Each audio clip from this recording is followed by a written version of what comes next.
एक डैनिश कहावत है कि शांति और अच्छे से बनाया हुआ घर कभी इतने महंगे नहीं होते कि उन्हें खरीदा ना जा सके।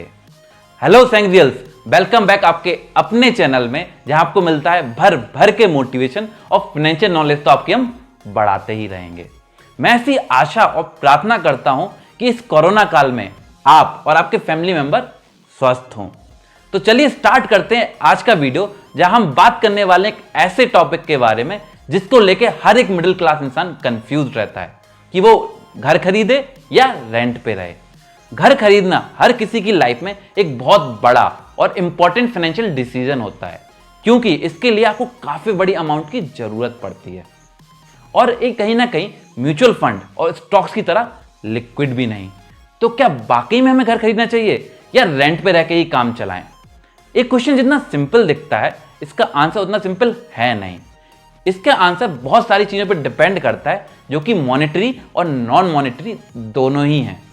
तो काफी एनालिसिस करने के बाद हम आपके लिए लाए हैं एक वीडियो जो आपको काफी हेल्प करेगी ये गाइड करने में कि आपको कब और किस एज में रेंट और buying will be a good option for you.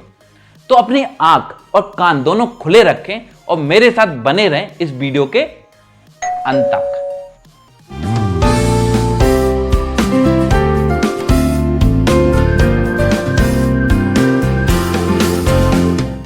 सबसे पहले बात करते हैं मॉनेटरी फैक्टर्स की।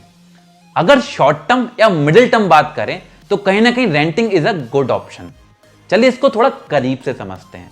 जब आप रेंट पे रहते हैं तो कहीं ना कहीं एचआरए यानी हाउस रेंट अलाउंस के अंडर में टैक्स एग्जेम्पशन क्लेम कर सकते हैं। वहीं दूसरी तरफ जो आप घर लेते टाइम पे ईएमआई पे करते हैं, उसकी जगह पे आप वो अमाउंट इन्वेस्ट करके अपने लिए वेल्थ क्रिएट कर सकते हैं। वहीं अगर घर खरीदने की बात करें तो कहीं ना कहीं आपको प्रॉपर्टी के चार्जेस के अलावा अगर आपने होम लोन लिया है तो वो भी इंटरेस्ट देना होता है, और उसके अलावा प्रॉपर्टी टैक्सेस प्लस मेंटेनेंस पे भी खर्च करना होता है। और टैक्स की बात करें तो अगर आपने होम लोन लिया है तो आपको इंटरेस्ट और प्रिंसिपल दोनों पे ही टैक्स रिलैक्सेशन मिलता है। अगर प्योर मॉनेटरी टर्म की बात करें और खर्चे को जोड़ें तो 15-20 साल में आपके लिए rent will be a better option. और इसके लिए आपको इंटरनेट पे बहुत सारे कैलकुलेटर मिल जाएंगे जिससे आप ये इजीली कैलकुलेट कर सकते हैं। लेकिन रुकिए रुकिए, केवल यही अकेला फैक्टर नहीं है जिससे आप ये डिसाइड कर सकें कि आपको रेंट पे रहना है या फिर घर खरीदना है। इसके लिए चलिए और गहराई में चलते हैं। अब मैं जो बात समझाने जा रहा हूं उसको बड़े ध्यान से सुनिए।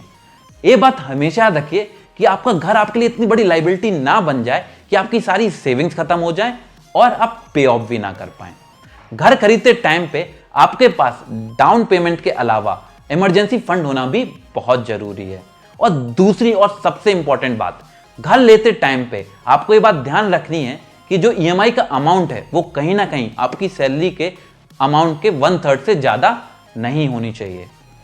आइडली घर खरीदते टाइम पे एटलीस्ट आपका 50% या उससे ज्यादा प्रॉपर्टी की वेल्थ क्रिएट कर लेनी चाहिए। और अगर आप बिना होम लोन के घर लेने जा रहे हैं तो एटलीस्ट आपके पास प्रॉपर्टी का 150% टाइम वेल्थ होना बहुत जरूरी है। और इन सब के अलावा एक बात हमेशा याद रखिए कि लिक्विडिटी और कैश फ्लो होना लाइफ में बहुत जरूरी है, क्योंकि तभी आप अपने गोल्स को इजीली अचीव कर पाएंगे और आपके ऊपर फाइनेंशियली बर्डन भी नहीं होगा। चलिए अब कुछ नॉन मॉनेटरी फैक्टर्स की बात करते हैं। करियर की स्टार्टिंग में फ्लेक्सिबिलिटी होना बहुत जरूरी है। ये वो टाइम है जब आप अपने लिए बेस्ट रूट डिसाइड कर रहे होते हैं। ये वो टाइम है जब आप अपने लिए नए दरवाजे खोल रहे होते हैं। ऐसे टाइम पे घर लेना आपको अपनी लाइफ में काफी पीछे ले जा सकता है। और करियर के इनिशियल डेज में आपको नई सिटी, नए स्टेट या इवन नई कंट्री में ट्रैवल करना पड़ सकता है। तो ऐसे टाइम पे घर लेने का कोई लॉजिक नहीं बनता। वैसे घर लेने की कोई सही या गलत एज नहीं होती, लेकिन जैसे जैसे आप बड़े होते चले जाते हैं, आप स्टेबिलिटी चाहते हैं, आप जल्दी मूव नहीं करना चाहते, तो ऐसे टाइम पे घर लेना ज्यादा सेंसिबल लगता है।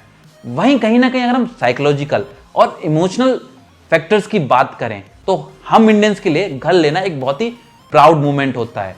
इनिशियल डेज में घर चेंज करना एक्साइटिंग हो सकता है, बट लॉन्गर टर्म में आपकी क्रेविंग परमानेंट होने के लिए बढ़ेगी, जहां आप चाहेंगे कि आप अपने घर को रेनोवेट करें और लैंडलॉर्ड की डिपेंडेंसी को भी खत्म करें।